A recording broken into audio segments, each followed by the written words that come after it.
본 방송에서 제공하는 투자 정보는 투자 판단에 대한 조언입니다.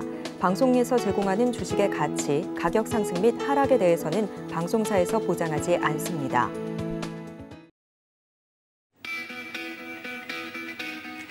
안녕하십니까. 고수익 작전 타임 진행의 도지은입니다. 지난주 국내 증시 같은 경우는 다른 아시아 증시와는 달리 좀 빠르게 첫 거래일을 마치는 모습이었습니다. 장 초반에 반짝 상승을 해주나 싶더니 장 후반으로 갈수록 이 금융투자의 매도세에 맥없이 하락으로 마감이 되는 모습이었는데요. 연말에 산타랠리는 없었지만 증시는 이런 이야기가 있죠. 1월 효과. 1월에는 조금 더 좋은 흐름을 기대해 보면서 오늘도 고수익 작전 세워보도록 하겠습니다. 저희와 함께 해보시면서 글로벌 이슈부터 국내 증시 작전까지 세워보시면 좋을 것 같습니다. 자, 먼저 글로벌 이슈 자세하게 짚어주실 첫 번째 전문가님 모시고 이야기 나눠보도록 할 텐데요.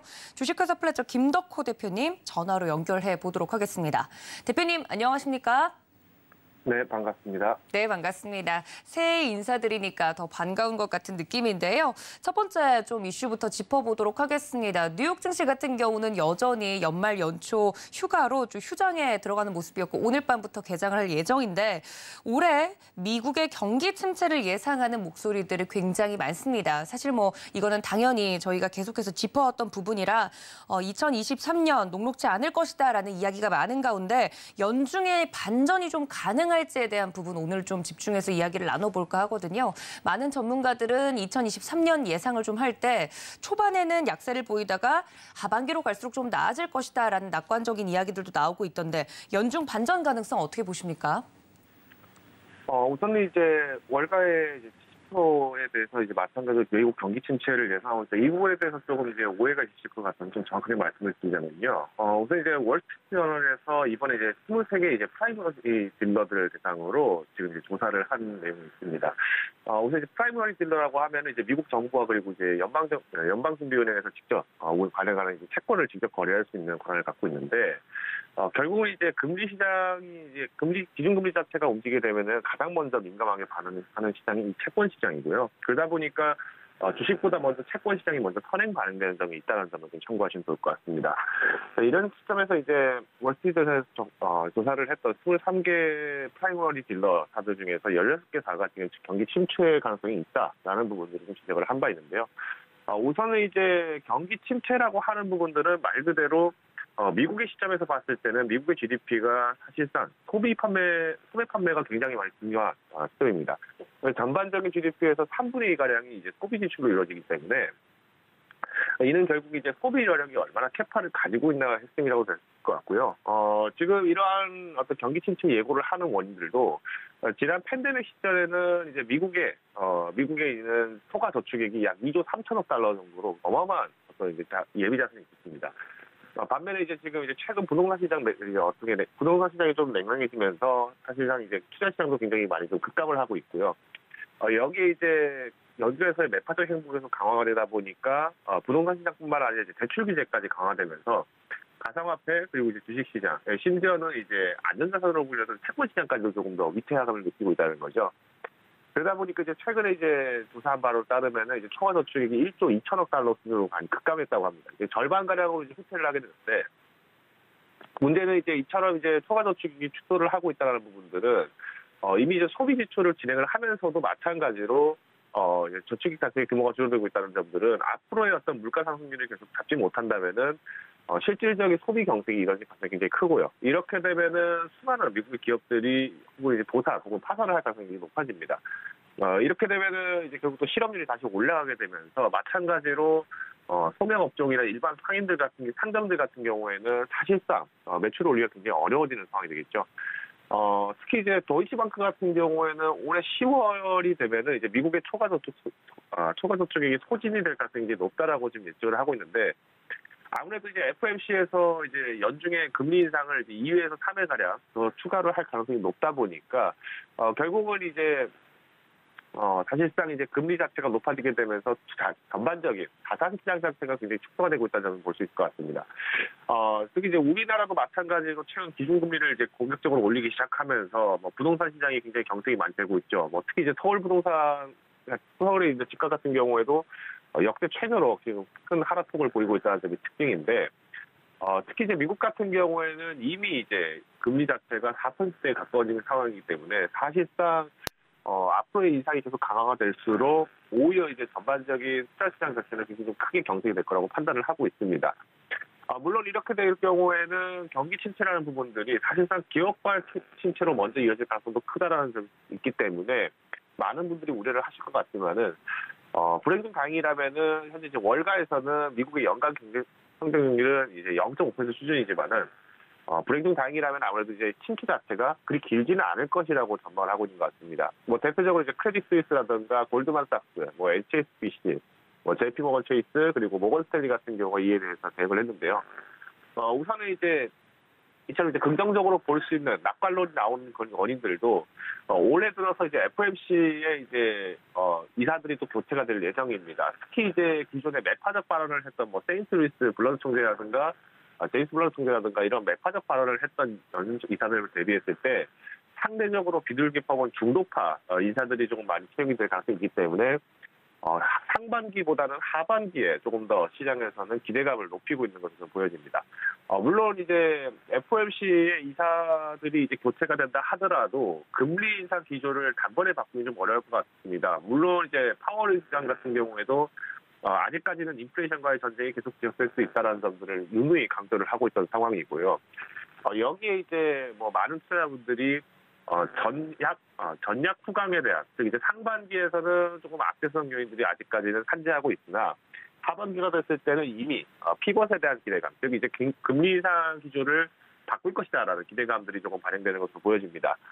다만 이제 전반적인 상황을 봤을 때 좀 소개를 드리자면은 우선 이제 이번에 새롭게 이제 교체가 되는 이건들이라고 하면 이제 기존에 제임스 블러드 세인트 루이스 총재, 그리고 클리브랜드 로레타 맥스터, 그리고 캔자스시티의 에스 조지먼 이사, 그리고 보스턴의 시전 콜린스, 마찬가지로 이런 분들 같은 경우에는 이미 이제 매파적인 말을 좀 굉장히 세게 했었고, 특히 이제 제임스 블러드 총재 같은 경우에는 뭐 월가에서도 피해 총재다 뭐 이런 농담이 나올 정도로 금리 인상을 연준의 7%까지도 올려야 된다는 매파적 발언을 했던 인사입니다. 물론 이처럼 이제 금리 인상을 강하게 발언하는 원인도 사실상 미국 내 시장에서는 인플레이션 압박을 굉장히 크게 받고 있는 상황이고요.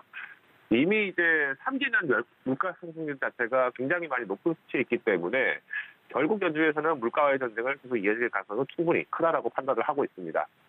물론 이제 이번에 교체가 되고 있는 뭐 이제 미니애폴리스에 있는 닐 카시카리 총재 같은 경우에도 기존에는 비둘기파에 좀 가까웠다고 했었는데 최근 들어서 이제 미국 내에서의 물가 상승을 굉장히 압박을 받다 보니까 매파로 돌아섰다라는 뭐 이런 지적들도 나오고 있습니다. 결국은 이제 금리 인상 자체는 계속 꾸준하게 이어지다 보니까 사실상 이제 자산 시장이 굉장히 축소할 수밖에 없는 상황이고요. 특히 이는 이제 지난 나스닥 지수 그리고 뭐 필라델피아 감치 지수가 굉장히 급감했던 것들을 지적을 하신다면은 많은 분들이 좀 공감을 하실 것 같습니다. 물론 이제 이처럼 이제 악재성 요인이 있다라고 하지만은 전약 후강에 대한 부분들의 기대감들은 아직까지 산재 있고, 물론 현재 이제 가장 중요한 부분들은 앞서 소개한 물가 부분이기 때문에 PC 지표라든가 혹은 이제 CPI 지수 이런 부분들을 추적하시는 게 굉장히 중요할 것 같습니다. 물론 이제 국내에서도 이제 올해 1월 이제 연초 효과를 기대를 하고 또 많은 분들이 이제 또 적극적으로 또 투자에 참여하실 것 같은데. 현재까지도 이제 국내 증시 역시 마찬가지로 바닥을 확신하기에는 다소 좀 어려워 보입니다. 우선 이제 한국은행 측에서는 이제 이창용 총재가 또 마찬가지로 금리 인상에 대한 기조를 또 유지할 것으로 발언을 한 바 있고요. 연중에서도 이제 2, 3회 정도 또 인상을 할 가능성이 굉장히 높다라고 합니다. 때문에 이제 연중에서 3.75%까지도 상승을 할 것이다. 이후에 하반기에 또 낮출 수 있다라는 기대감들이 있습니다만은 만일 연준이 이제 금리 인상 정책을 조금 더 완화하지 않는다. 즉 이제 하반기까지도 속도 조절을 하면서 오히려 금리 인상을 계속 유지를 할 경우에는 국내에서도 마찬가지로 금리 인상을 조금 더 유지할 가능성이 있기 때문에 여전히 상반기 자체에 대해서 상반기 자체에서만 악재가 끝난다. 이렇게 해석을 하시기에는 좀 어렵다고 좀 판단하고 있고요. 우선 이제 또 중국발 이제 경기 부양책들도 굉장히 많이 나오기 때문에 이렇게 되면은 사실상 이제 중국과 미국 간의 어떤 갈등이 이제 커질 것으로 예상이 됩니다. 이미 이제 2018년, 2019년도에 이제 미국의 무역 전쟁, 미국 무역 전쟁이 있었죠. 이러다 보니까 사실 가장 큰 피해를 입었던 국가 중 하나가 또 한국입니다. 어떻게 보면 이제 중국 시장에 대한 부분들의 의존도가 굉장히 높을 수밖에 없는 상황이고, 여기에 이제 미국이 미국이 마찬가지로 킹달러로 다시 전환하게 될 경우에는 또 환타선 우려 때문에 또 자본시장이 또 경색이 됩니다. 이렇게 되면은 기업들 입장에서는 적극적으로 투자다 혹은 사업을 유지하기가 좀 어려워지죠. 때문에 이제 상반기에서는 아무래도 안전자산 확보를 하려고 하는 어떤 시장과 기관에서의 움직임이 좀 많이 나타날 것 같습니다. 즉, 매도 물량들이 굉장히 많이 나온다는 것인데, 이처럼 이제 매도 물량이 나올 때 이제 많은 투자자분들이 저점 매수의 기회로 노리고 접근하시는 분들이 굉장히 많으시겠습니다만은 여전히 변동성 대응의 차원에서는 현금 자산을 충분히 보유하셔야 한다는 부분을 좀 강조드리고 싶고요. 하반기가 됐을 때는 역전이 될 수 있다라는 말씀도 많이 나오고 있습니다만은 물론 이제 여기에 대해서 저는 오히려 전략 후악이 될 수 있기 때문에 공격적으로 하반기에 매수를 하시기보다는 오히려 분할 매수, 즉 이제 변동 대응을 최대한 하시자라는 의미에서 좀 말씀드리고 싶습니다. 네, 자세하게 첫 번째 이슈부터 짚어봤습니다. 특히 미국 월가의 대형 은행들이 올해 또는 내년 미국의 경기 침체를 예상하고 있다라는 이야기와 더불어서 자세하게 왜 이런 이야기들이 나오고 있는지 이야기를 좀 들어봤습니다. 특히 이번 주에 좀 집중해서 다음 이슈를 여쭈어보자면 뉴욕 증시 같은 경우 이번 주도 4거래일 정도밖에 없지 않습니까? 이번 주 주요 증시 일정과 더불어서 기대되는 섹터 이야기를 해주신다고요. 네, 우선 이제 이번 주에 가장 기대를 좀 고개를 한번 들어볼 수 있는 섹터라고 한다면 아무래도 소매 판매 업종들을 좀 눈여겨보셔야 될 것 같습니다. 물론 이제 소매 판매 업종이라고 하면은 지난 10월, 11월, 즉 이제 블랙 프라이데이와 사이버 먼데이 기간 동안에 판매 자체 수준이 굉장히 양호하지 못했다라는 의견들도 굉장히 많이 나오고 있는데, 우선 이제 이 소매 판매 쪽을 조금 집중해서 보셔야 될 필요가 있다는 부분은 결국 이제 오늘 이제 국내에서도 발표되는 온라인 쇼핑 동향도 마찬가지로 영향이 될 수 있을 것 같습니다. 최근에 이제 네이버, 카카오를 비롯해서 이제 각종 이제 온라인 쇼핑몰 관련주들, 그리고 여기에 소매 유통 관련된 업종들이 굉장히 움직임들을 좀 차별을 보이고 있는데, 결국은 이제 물가 상승률이 진행이 되다 보니까 많은 제품들에 대한 매출액 자체를 좀 많이 급감을 시키고 있죠. 물론 이제 지난 리오프닝 이후부터 해서 이제 본격적으로 정상되어 있습니다. 리오프닝 기대감을 작년부터 해서 굉장히 크게 누려왔었습니다만은 3월 이후에 본격적으로 이제 전쟁이 발생을 하게 되면서 오히려 이제 연초에 생산했던 물량들은 대부분 소진됐습니다만은 이제 하반기로 갈수록 사실상 이제 매출 부진이 좀 많이 나타나고 있었죠. 그러다 보니까 이제 블랙 프라이데이 당시에도 아마존을 비롯해서 굉장히 많은 업체들이 매출액 자체는 사실상 성장을 할 수 있으나 실질적으로 평균 할인이 굉장히 많이 들어갔다는 점이 특징이었습니다. 물론 이제 미국 같은 경우에도 평균 할인율이 이제 30%가량이었는데, 작년 2020년에 대비했을 때는 오히려 2% 정도 더 늘어난 상황이기 때문에 오히려 이제 할인가가 많이 붙었다는 점이 좀 약점이고요. 여기에 이제 운임료라든가 이제 어떤 통관료, 그리고 이제 보관료 이런 부분들이 좀 굉장히 많이 올라갔기 때문에 사실상 이제 기업들 입장에서는 매출을 많이 만들었다 하더라도 영업이익 부분이 그만큼 회수할 수 있는 건지, 폐기할 수 있는 건지 굉장히 큰 관건이 될 것 같습니다. 그럼에도 불구하고 소매 판매 시장을 좀 눈여겨보실 필요가 있다라고 하는 부분들은 마찬가지로 여전히 이제 시장 안에서는 아직까지 실업률 자체라든가 혹은 이제 자본시장 자체가 완전히 동결된 것은 아니라는 부분이고요. 특히 이제 미국에서도 마찬가지로 달러 약세가 또 진행이 되기 시작하면서 국내에서는 마찬가지로 상대적으로 이지역을 볼 수 있는 부분도 충분히 있지 않을까 판단을 하고 있습니다. 마찬가지로 또 오늘 이제 또 발표가 될 지표로서는 이제 산업부에서 또 2022년 외국인 직접 투자 동향에 대해서 발표가 될 예정인데, 이미 많은 분들이 예상을 하시겠습니다만은 지난 강원도 레고랜드 사태로 인해서 강원도 레고랜드 사태로 인해서 실질적으로 이제 PF 시장이 굉장히 많이 경직이 됐었죠. 이런 부분들이 사실상 보고에서 나타나고 있고 얼마나 적나라하게 나오는지가 또 공개될 예정입니다. 즉 이제 대중에게 공개가 되는 지표다 보니까 사실상 이제 연준에서 마찬가지로 금리 인상을 하게 될 경우, 그리고 여기에 추가적으로 한국은행의 금리 인상 시나리오를 대비를 해보신다면은 특히 이제 자금 이동이라든가 이제 증시에서 외국인 매매 동향을 좀 어느 정도 가능을 잡을 수 있지 않을까, 가닥을 좀 잡는 데 좀 도움이 되지 않을까 판단을 하고 있습니다. 여기 이제 오늘 비롯해서 이제 내일 모레까지 또 주요 경제 지표들이 발표가 될 예정인데, 미국 같은 경우에는 제조업 PMI 지수와 그리고 이제 독일 CPI 그리고 실업률이 또 발표가 될 예정입니다. 더불어서 이제 내일은 이제 구익률 이직 보고서 그리고 FOMC 의사록이 공개가 될 예정이고요. 목요일 같은 경우에는 미국 무역 수지 그리고 이제 중국 차신 제조업 지수 그리고 서비스업 PMI 지수가 또 발표가 될 예정입니다. 앞서 소개드렸던 것처럼 이제 미국과 중국 간에서의 흑자폭이 얼마나 벌어지는가, 결국은 여기 이제 무역 수지 자체가 얼마나 벌어지느냐에 따라서 중국에 대한 미국의 강력한 제재 발의가 또 관련될 가능성이 크기 때문에 이 점을 좀 참고하시면 좋을 것 같고요. 금요일에는 유로존에 대해서 또 마찬가지로 소매 판매가 이루어질 예정입니다. 현재 이제 경기 침체 가능성이 가장 크게 나타나고 있는 지역이라면 아무래도 이제 유로 지역이죠. 최근 이제 에너지 가격이 굉장히 많이 올라가고 여기 이제 실질적인 소매 판매뿐만 아니라 생필품에 대해서도 마찬가지로 가격이 굉장히 많이 올라간 상황이기 때문에 금요일 날까지 발표되는 이런 유로존 지수들을 한 번 더 참고하시면 좋을 것 같습니다.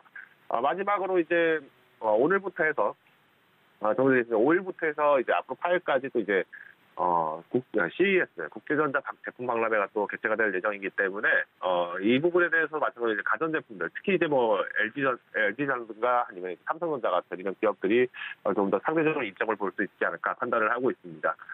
최근에 이제 스마트폰 시장이 굉장히 많이 지금 축소가 되고 있다는 부분들의 기사들도 보도가 되고 있습니다만은 여기에 대해서 한 번 더 지금 앞으로의 8일까지의 실적들을 추적하신다면은 좋은 기회들도 만들 수 있다고 판단하고 있습니다. 네, 이렇게 이번 주 주요 경제 일정까지 자세하게 살펴봐 주셨습니다. 여러분들 이 점까지 함께 참고해 주시면 좋을 것 같고요. 지금까지 주식회 서플래저 김덕호 대표님과 함께했습니다. 대표님 고맙습니다. 감사합니다. 네, 이렇게 글로벌 이슈 체크를 좀 해보고 있습니다. 다음엔 저희가 조금 더 집중해서 보면 좋을 만한 이슈 분석 시간으로 들어가 보도록 할 텐데요. 펀스탁TV 황호준 외환시장 분석 연구원님과 연결해 보도록 하겠습니다. 연구원님 안녕하십니까? 네, 안녕하세요. 네, 반갑습니다. 새해 처음 인사드립니다. 첫 번째 이슈부터 좀 살펴보도록 하겠습니다. 중국과 관련된 이슈인데 최근 중국이 코로나 봉쇄 정책을 완화하면서 여러 가지 이슈가 화제가 되고 있습니다만 저희가 또 한번 짚어봐야 할 부분이 있다고요? 네, 그렇습니다. 2023년 새해가 시작됨에 따라서 이 증시에는 상당히 기대감이 많이 있는 상태로 출발을 했죠. 그런데 전일 증시는 전강 후약으로 상당히 정리를 할 수가 있었습니다. 장 초반 강한 흐름을 보여줬던 중국 관련 섹터들의 움직임이 상당히 눈에 띄었는데요.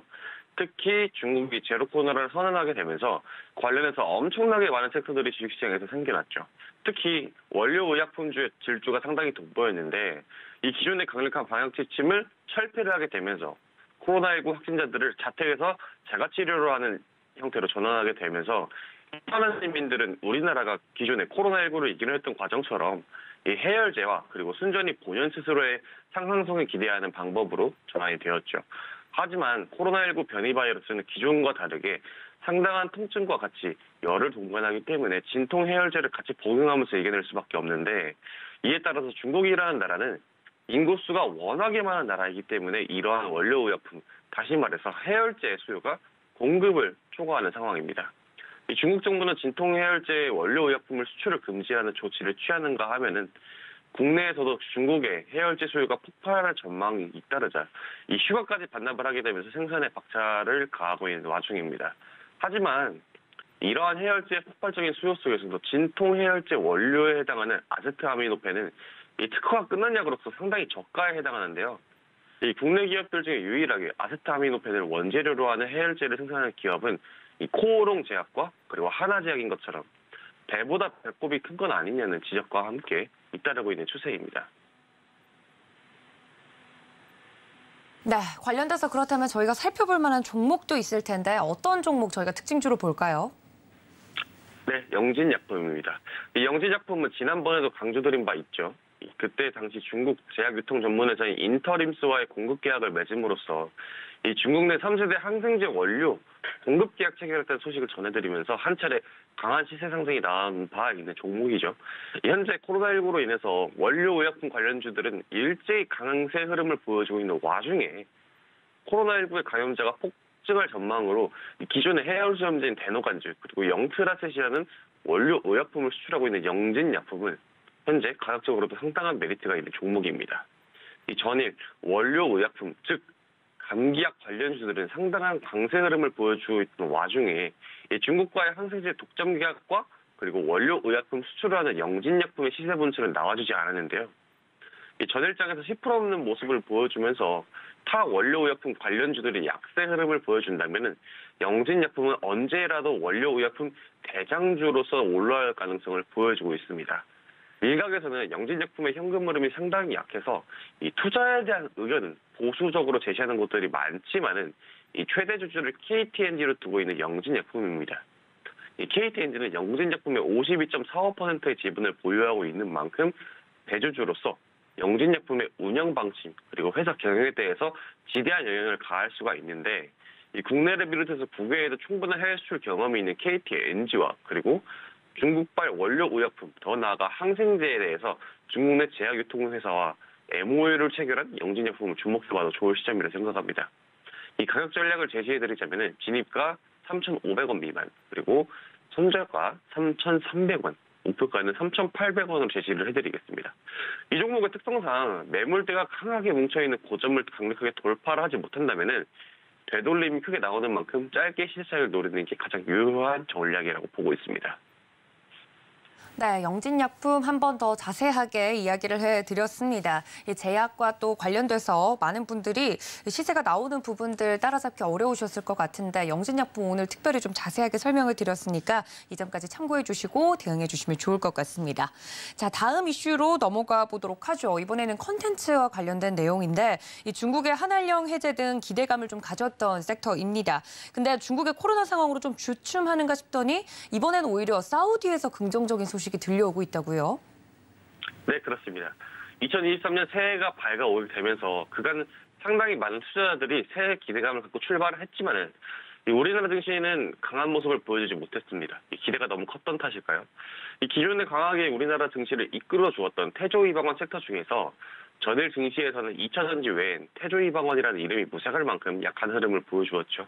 현재 대한민국은 기존의 원자재를 수입 후 2차 가공하는 형태의 산업들보다는 원재료 가격의 인상 리스크에서 벗어난 문화와 그리고 컨텐츠 수출의 성장세가 상당히 눈에 띄고 있습니다.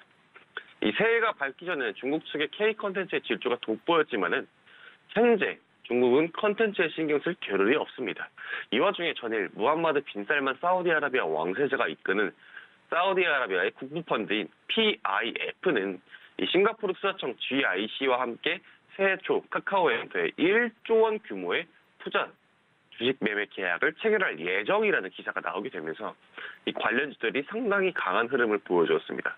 이에 따라서 미스터블루와 DNC 미디어의 상승이 눈에 띄었는데 이처럼 원자재 가격 인상 리스크를 벗어나게 되면서 그리고 우리나라 대한민국들이 강한 모습을 보여주는 모습입니다. 이 컨텐츠주들의 상승이 상당히 기대가 되는데 이 컨텐츠주들의 특징은 원자재 가격 인상 리스크에서 벗어났다는 점, 다시 말해서 지금의 증시 상황에서도 아주 좋은 섹터라고 보고 있습니다. 네, 안 그래도 최근 굉장히 재미있는 콘텐츠들이 많아서 저도 무엇부터 봐야 될지 모를 정도로 이 K 콘텐츠 굉장히 강세를 좀 보여주고 있는데 관련돼서 그럼 저희가 볼만한 종목 어떤 종목일까요? 네, 앞서 말씀드린 이슈에 이어서 말씀을 해드리자면 약 1조 원 규모의 투자가 예정되어 있는 카카오엔터는 상장이 되어 있지 않아서 이 카카오엔터에 관련이 있는 종목들이 콘텐츠주의 대장이 될 가능성이 상당히 높죠. 이에 따라서 관련주들의 움직임도 전에 상당히 눈에 띄었습니다. 그 와중에 가장 대표적으로 보고 있는 종목은 바로 DNC 미디어입니다. 이 DNC 미디어는 장르 소설 제작과 출판 및 그리고 유통 사업을 영위하는 컨텐츠 기업으로서 자회사 DNC 웹툰 비즈를 통해서 웹소설과 그리고 웹툰의 초거물 히트작인 나 혼자만 레벨업을 출간을 하는 이력이 있죠. 이어서 카카오 엔터테인먼트는 DNC 미디어의 지분을 약 23%가량 보유 중인 2대 주주입니다. 이 사우디 국부펀드의 투자가 확정이 된다고 하게 되면은 현재 대한민국의 수출에 대한 패러다임이 바뀐 지금 현 상황에서 이 K 콘텐츠의 대장격으로 종목으로 올라올 가능성이 상당히 높죠.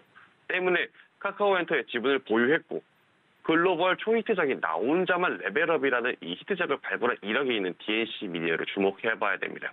현재 우리나라는 기타 히트작들 넷플릭스에서 상당히 유명했던 우영우라든지 아니면 수리남 그리고 오징어 게임 등 문화라는 컨텐츠가 지금 상당히 강한 흐름을 보여주고 있죠. 코로나19라는 상황이 벌어지게 되면서 집에 있는 시간이 길어지게 되고 그리고 그 컨텐츠를 소비할 시간이 충분히 많이 남아있고 코로나19가 끝나더라도 이 K 컨텐츠, 다시 말해서 한국형 컨텐츠가 너무나 재밌고 흥미롭다 보니까 이 관광업을 목적으로 하고 있는 이탈리아처럼 우리나라는 또 하나의 수출을 할 수 있는 먹거리가 생겨난 건 아닌가 하는 생각이 들고 있습니다. 이 가격 전략으로 제시를 해드리자면은 매수가는 24,900원 이하, 목표가는 26,000원으로 아주 짧게 드릴 예정인데 현재 전일 기준으로 약 10%에 달하는 장대 양봉이 나왔죠. 아직까지 사우디 국부펀드 투자 결정이 논의 단계인 만큼 현 주가에서는 기대감이 만약에 소멸된다고 한다면은 주가가 한 차례 레벨 다운될 가능성이 농후한 만큼 방망이를 짧게 잡고 진입을 하신 후에 가격 조정이 20일 이동 평균선 부근인 21,000원 부근까지 나와준다면은 재진입을 고려해 볼 만합니다. 또한 첫 번째 진입가 기준으로 손절가는 23,000원을 제시를 해드리는데 이 부분은 전일 시가 부분입니다. 이 사우디 국부펀드 이슈가 발생한 전일 시가인 만큼 기대감 소멸로 인해서 시세 분출이 끝났다 판단되는 부분이기도 하기 때문에 이 부분은 투자를 염두에 두시려면 꼭 고려하는 걸 권장을 드리도록 하겠습니다.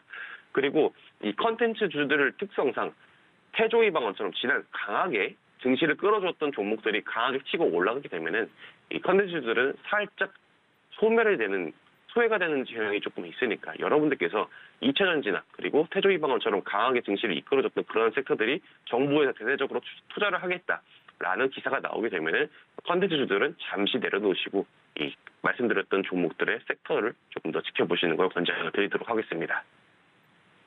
네, 이렇게 K 콘텐츠와 더불어서 카카오 엔터를 좀 자세하게 말씀을 드렸는데 비상장 기업이기 때문에 오늘의 종목은 DNC 미디어였습니다. 자세하게 가격 전략까지 말씀을 드렸으니까 여러분들 이 점까지 참고해 주시면 좋을 것 같고요. 지금까지 펀스탁TV 황호준 외환시장 분석연구원님과 이슈와 종목에 대한 이야기 나눠봤습니다. 연구원님 고맙습니다. 감사합니다. 네, 이렇게 국내 증시 작전 세워보고 있습니다. 이번 시간에는 조금 더 자세하게 글로벌 이슈를 분석해 주실 전문가님 연결을 좀 해보도록 할 텐데요. 한번 출연을 해주셔서 자세하게 말씀을 들어봤었죠. SC 글로벌 센터 김선규 소장님 현재 연결되어 있습니다. 소장님 안녕하십니까? 네, 안녕하세요. 네, 반갑습니다. 새해 복 많이 받으시길 바랍니다. 네, 새해 복 많이 받으세요. 네, 감사합니다. 자, 저희가 새해이기도 하고 1월이 본격적으로 시작됐기 때문에 오늘 글로벌 이슈 자세하게 좀 짚어볼 텐데 일단 오늘 저희가 준비한 내용은 지난해 각국 중앙은행의 고강도 긴축으로 대부분 글로벌 증시가 급락했지 않습니까? 근데 그 와중에 영국 투자은행 스탠다드 차타드가 올해 증시를 뒤흔들 8가지 변수를 이야기를 했다고 합니다. 굉장히 좀 놀라운 내용들이 적혀 있어서 이 내용들이 현실화가 되면 굉장히 혼란스러울 것 같다는 생각이 드는데 그중에서도 오늘 저희는 두 가지 이야기를 나눠볼까 합니다. 이 금리와 관련된 부분 첫 번째로 이야기를 나눠보도록 할 텐데 올해 증시의 최대 변수로 연준의 깜짝 금리 인하라는 단어가 꼽혔습니다. 금리 인하 가능성은 있을지 그렇게 된다면 시장에 어떤 영향이 있을지 궁금한데 실제 가능성은 어느 정도로 보고 계신가요? 어느 정도는 좀 있다고 보고 있는데요. 근데 아주 많이 떨구거나 하는 거는 조금 어렵지 않을까 그렇게 보고 있고요. 네. 일단 첫째 연준이 금리 인상을 한 배경이 지금 현재 인플레이션이 계속 진행이 되고 있어서 하는 거지 않습니까? 그랬는데 요거 이외에도 사실은 안정적으로 고용이 받쳐줬기 때문에 여기에 대해서 충분히 금리를 인상할 수 있는 여력이 있다고 판단하니까 연준이 여기에서 금리를 인상을 한 거거든요. 그래서 최근 발표에 따르면은 이제 미국의 구인 광고에 대한 숫자가 요즘 들어서 약간 줄어들었습니다. 즉 그전까지 지금 불황이라고 보이는데도 불구하고 굉장히 고용이 좋았던 상당히 아이러니한 상황이 많이 발생했었는데 지금 이런 상황에서 이제 약간 구인난이 진정이 되고 있는 그런 모습을 보여주고 있다. 이렇게 보시면 되겠습니다. 그리고 지금 우리가 연준이 자이언트 스텝을 4번을 진행했기 때문에 올 12월부터 해가지고서 이 자이언트 스텝의 영향이 서서히 이제 나타나기 시작을 했습니다.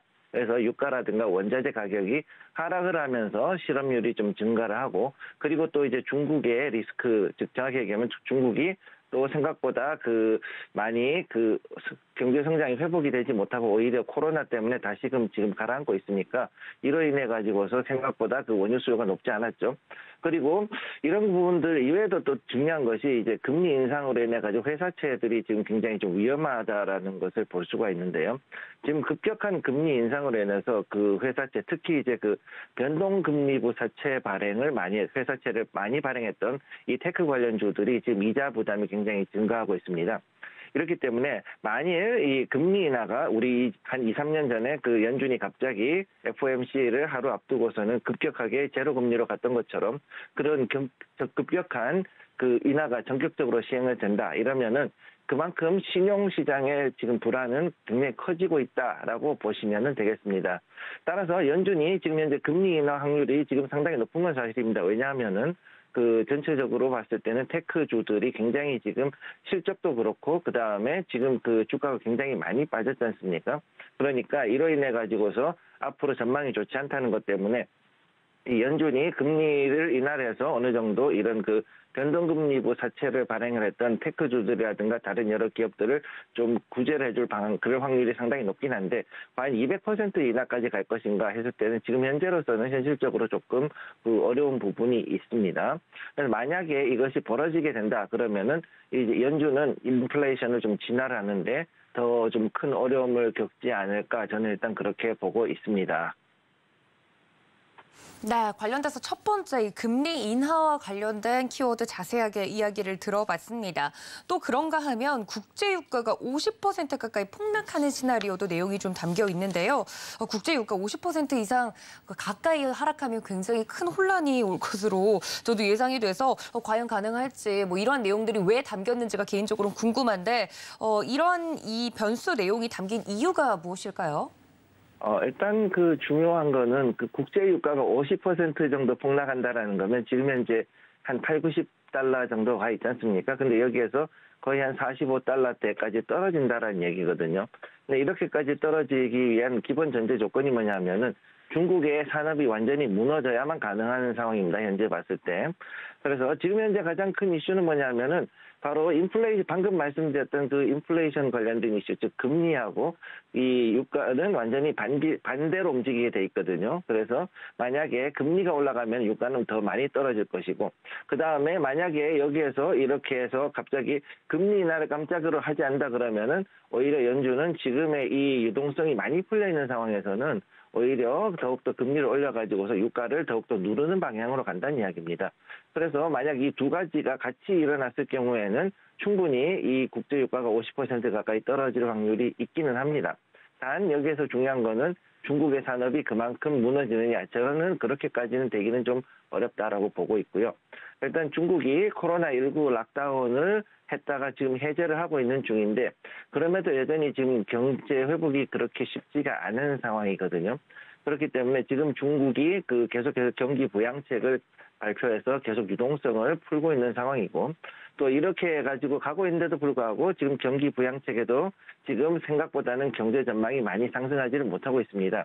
특히 이제 그 중국 같은 경우는 2분기에 이번에 GDP 성장이 0.4%라는 굉장히 그 충격적인 결과가 나왔었기 때문에 이번에 어떻게든 해가지고 특히 시진핑 그 영수가 3연임을 한 시점이기 때문에 어떻게든 경제를 살리는, 정확히 얘기하면 가시적인 성장의 성과가 보여야 되는 상태이기 때문에 앞으로도 더욱더 이제 그 여러 가지 부양책들을 많이 내놓을 거란 얘기죠. 그럼에도 불구하고 지금 이렇게 해가지고 코로나가 다시금 이렇게 돌고 있기 때문에 생각보다는 그게 쉽지 않다. 그리고 이런 상황에서는 경제 전망이 안 좋기 때문에 결국은 이제 석유 수요가 더욱더 급감을 할 수 있다라는 것이 현재 상황이 되겠습니다. 그래서 현재 중국의 석유 수요가 급감하면은 국제유가가 빠르게 하락을 하는데 특히 이제 그 WTI 말고도 이제 두바이유가 빠르게 빠집니다. 그래서 이런 것들을 했을 때는 인도가 여기에 대한 수요를 커버를 해줘야 되는데 인도가 현재로서는 이 수요를 어느 정도 감당하기에는 아직은 좀 역부족인 그런 부분이 있기 때문에 이건 조금 그 인하가 상당히 되긴 하겠지만 그럼에도 불구하고 그렇게 많이 빠질 수는 없다라고 보고 있고, 저는 개인적으로 65달러 정도가 WTI 마지노선으로 지금 보고 있습니다. 그래서 이런 국제 유가 폭락이 이루어지기 전에 어느 정도는 중국 당국이 이제 글로벌 국가들, 특히 미국이나 EU 국가들하고 어느 정도 공조를 이루고, 그다음에 아시아 국가들하고도 어느 정도 공조를 이룰 수 있지 않을까 이렇게 예상을 하고 있습니다. 그래서 현재로 봤을 때 이런 일이 벌어진다. 만약에 국제 유가가 50% 가까이 폭락을 한다 그랬을 때는 이제는 러시아하고 그다음 중동 산유국의 경제에도 역시 큰 타격을 줄 수 있기 때문에 이 부분은 아무래도 이제 곧 있을 오펙 플러스의 그 감산 논의라든가 여러 가지 가능성을 보고서 이제 진행을 해야 되지 않을까 이렇게 보고 있습니다. 네, 그렇군요. 이 국제 유가 폭락 시나리오도 중국의 경제가 필요 이상으로 무너졌을 때의 이야기라는 점까지 여러분들께 설명을 좀 드렸습니다. 내용들을 좀 쭉 보니까요. 사실 작년에도 저희가 러시아와 우크라이나 전쟁이 일어날 줄 아무도 몰랐지 않습니까? 좀 극단적으로 증시에 영향을 미칠 수 있을 만한 최악의 시나리오들도 대비를 해야 된다라는 관점에서 이 내용들이 나온 것 같습니다. 투자자분들도 이 점까지 참고해 주시고 저희가 어느 부분에서 투자 포인트를 짚어가면서 시장 대응을 해야 되는지 참고 삼아 이야기를 좀 들어주시면 좋을 것 같습니다. 소장님 보내드리기 전에 저희가 이번 주부터 본격적으로 1월 장세가 시작이 되지 않습니까? 1월 효과를 기대하시는 투자자분들이 많으신데 이러한 시나리오들을 내용들을 쭉 보시면서 1월 효과 저희가 좀 기대해도 괜찮을지 개인적으로 여쭤보고 싶습니다. 어떻게 보고 계신가요? 지금 저희가 좀 봐야 되는 게 1월 효과가 나올 수 있는 부분이 딱 하나 있는 게 우크라이나 러시아 휴전이라든가 종전 같은 이런 부분이거든요. 그래서 여기에서 이제 스탠다드 차터드가 얘기했던 부분 중에서 그 우크라이나 러시아 휴전이나 종전으로 인한 그 환율의 변동, 그다음에 식량 가격 급락이나 디플레이션 같은 경우는 지금 가능성이 상당히 높다라고 저는 그렇게 보고 있습니다. 왜냐하면은 전체적으로 그 러시아가 쥐고 있는 원자재들이 있거든요. 백금이나 팔라디움, 그 다음에 이제 그 우크라이나하고 영향이 있는 그 밀과 옥수수 같은 이런 것들이 지금 현재 굉장히 가격이 낮은 상태로 해가지고서는 바닥을 잡고 있습니다. 그렇기 때문에 현재 여기에 대해 가지고서 전체적인 그 원자재 투자자들의 입장에서는 조만간 러시아와 우크라이나는 어느 정도 여기에 대해서 전쟁에 대한 종결을 지을 것이다라는 그런 그 기대를 가지고 있다라고 보시면 되고요. 그렇기 때문에 지정학적 리스크가 앞으로 이제 2023년을 더욱더 급격하게 변동하게 할 수 있다라고 저는 일단 그렇게 보고 있습니다. 이 지정학적 리스크라는 것이 단순히 러시아, 우크라이나만 아니라 이제는 조금 있으면 벌어질 중국과 대만 간의 어떤 그 이런 긴장감의 고조 이런 걸로 봤을 때 이 부분이 또 이제 증시를 어느 정도 좀 급격하게 변동하게 할 수 있다라고 저는 그렇게 보고 있고요. 그래서 지금 현재는 2023년도 상반기에 지정학적 리스크가 가장 중요한 이슈가 될 것이라고 보고 이에 따라서 1월 효과가 올 것인지 아니면 급격한 하락이 올 것인지를 조금 더 지켜볼 필요가 있다 이렇게 말씀드리겠습니다. 네, 믿을 구석이 러시아와 우크라이나가 휴전을 조금 더 해주고 긍정적인 분위기로 지정학적 리스크가 풀린다면 좀 1월 효과를 기대해 볼 수 있지 않을까 하는 희망 섞인 이야기까지 들어봤습니다. 지금까지 SC 글로벌 센터 김선규 소장님과 함께 글로벌 이슈 짚어봤습니다. 소장님 고맙습니다. 네, 감사합니다.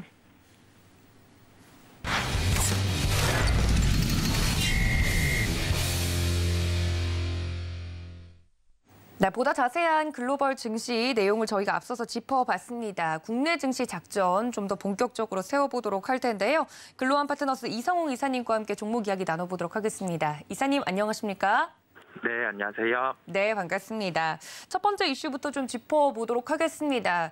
다른 나라들 이제 좀 쭉 쉴 때 국내 증시는 조금 더 이르게 1월 장세가 시작되는 모습이었는데 첫 거래일 마무리가 된 좀 흐름을 보니까 장 초반에 반짝 상승을 했다가 후반으로 갈수록 좀 미끄러지는 모습이었어요. 이번 주 시장에서 저희가 좀 주목해야 될 부분이 있다면 어떤 부분 저희가 볼까요?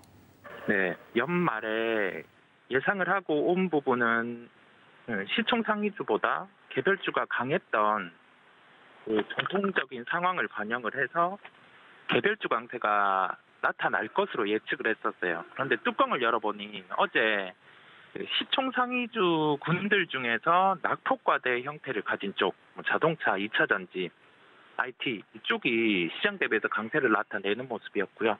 반면에 개별주 같은 경우는 되려 어제 장 종반으로 갈수록 약세를 나타내는 모습이었습니다. 수급이 빠져나가는 형태를 볼 수가 있었고 우리가 늘 봐왔던 첫째 주의 개별주의 강세 특성 같은 경우가 반대 현상이 나타나는 모습이었어요. 그렇다 보니까 우리가 여기서 생각할 수 있는 점은 우선은 이번 주 같은 경우 전거래일의 시장의 흐름을 봤을 때는 난이도가 상당히 높을 수 있다는 점이겠고요.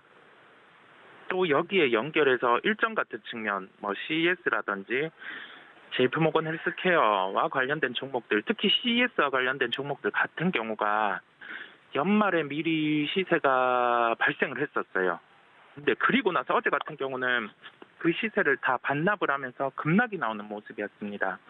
시세의 연속성이 떨어지는 시장이기도 하고 낙폭 과대주들 같은 경우가 이게 진정으로 낙폭과된지 아니면 그냥 낙폭이 나타났는지 그러한 점까지 구분이 힘들 정도로 좀 종목별로 업종별로 지금 혼조세에 있는 모습입니다. 이럴 때일수록 조금은 전략을 그다음에 대응을 심플하게 압축할 필요가 있겠고요.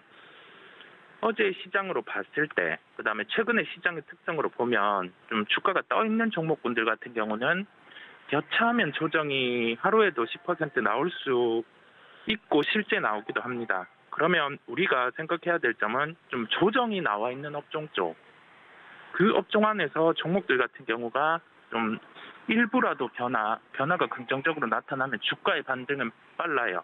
왜냐하면 그 빠져있는 종목군들의 특성 같은 경우가 주가가 단계적으로 하락을 하다가 마지막 특정 창구 같은 경우 연기금이면 연기금 아니면은 기관 중에 투신이면 투신 이렇게 물량을 가지고 있던 쪽이 딱 털어내는 그런 기점부터 해서 좀 반등이 나타나는 경향이 많습니다. 그렇다 보니까 우리가 조정이 나와 있는 업종에 대해서 좀 변화가 나타날 수 있는 쪽들, 예를 들면 원전 같은 경우가 주가가 빠져 있는데 수주가 나오면 반등이 나올 구간까지 주가가 조정이 나와 있다라고 하면은 접근을 하는 거고, 로봇과 관련된 종목군들 같은 경우가 이제 구체적인 일정이 대기업 같은 경우 완성형 로봇을 출시하는 일정이 상반기에 예상이 된다.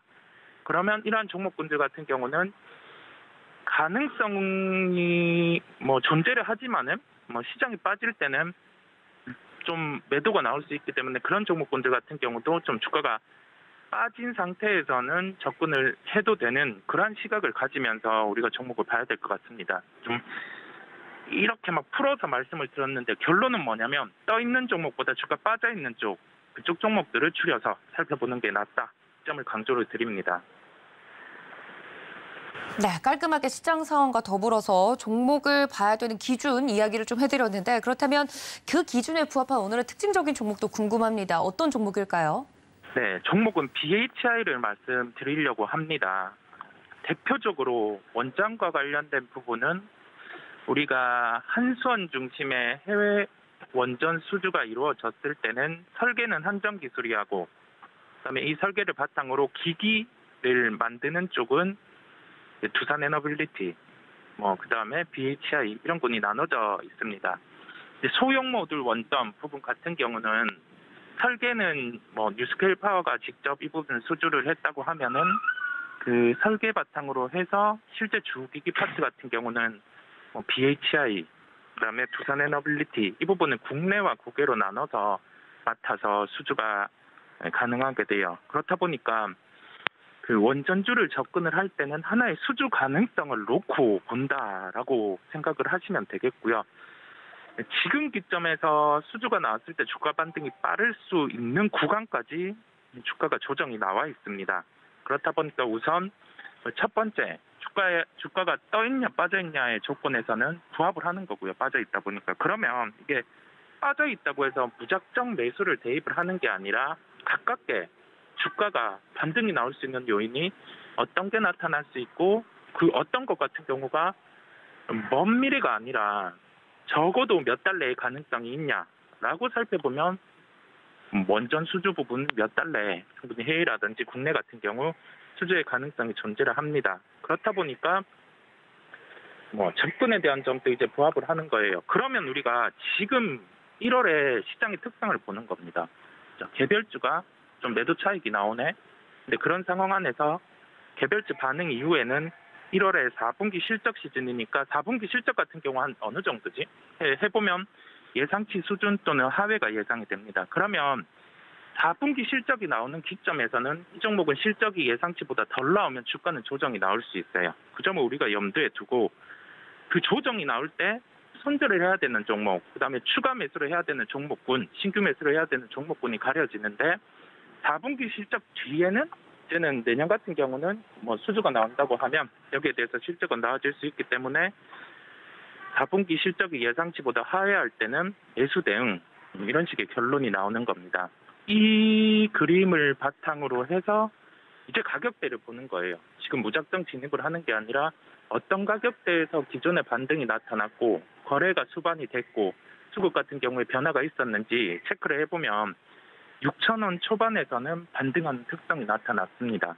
6,000원 초반에서 반등이 나타나는 구간에서 한 5,800원대, 한 5,700원대 정도까지 조정이 나온 날이 있어요. 그때 창구를 보면 연기금 같은 경우에 매도가 나왔었습니다.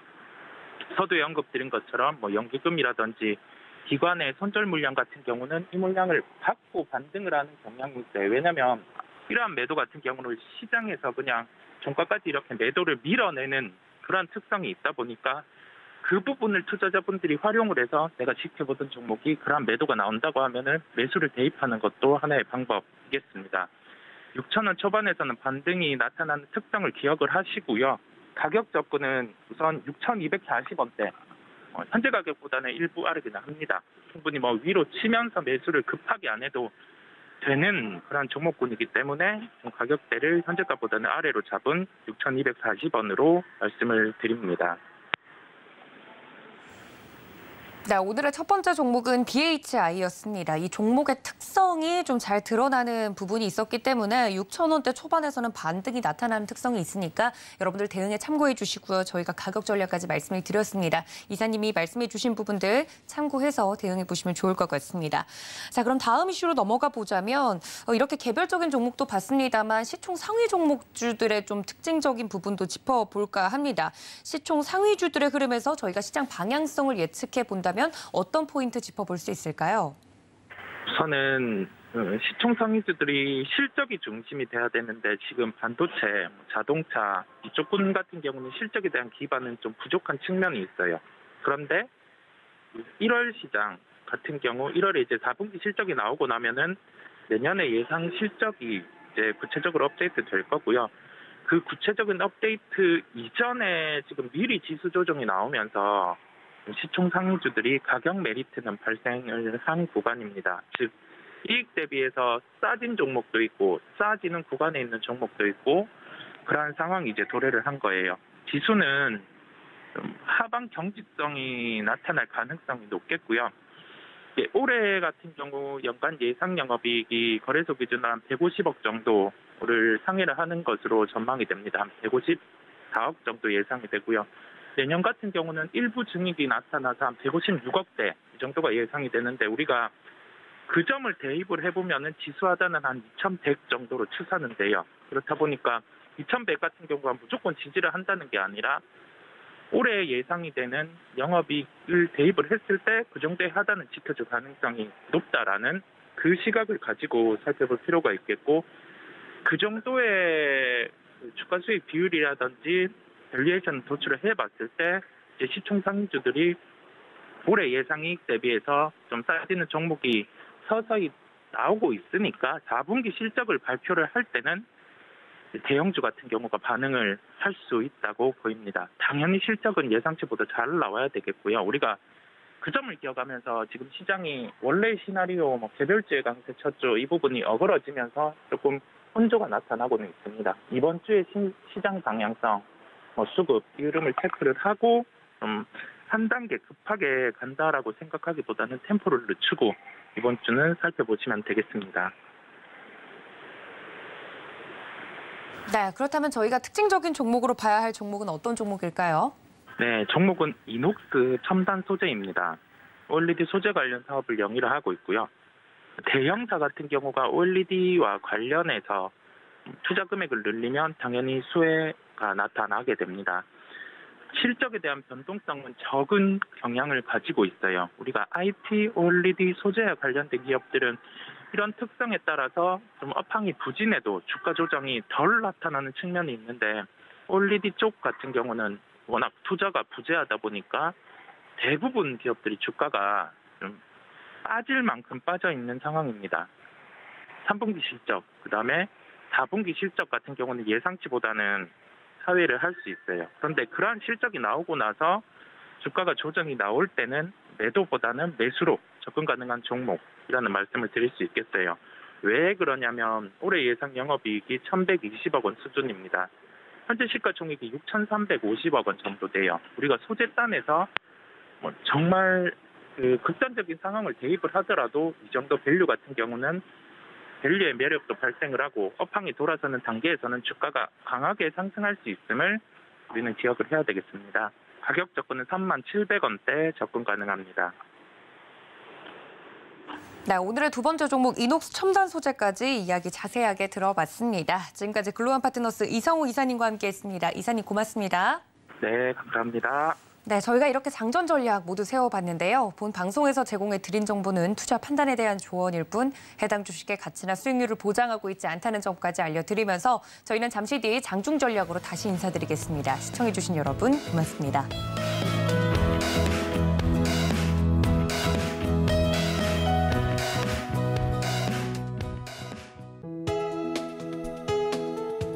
본 방송에서 제공하는 투자 정보는 투자 판단에 대한 조언입니다. 방송에서 제공하는 주식의 가치, 가격 상승 및 하락에 대해서는 방송사에서 보장하지 않습니다.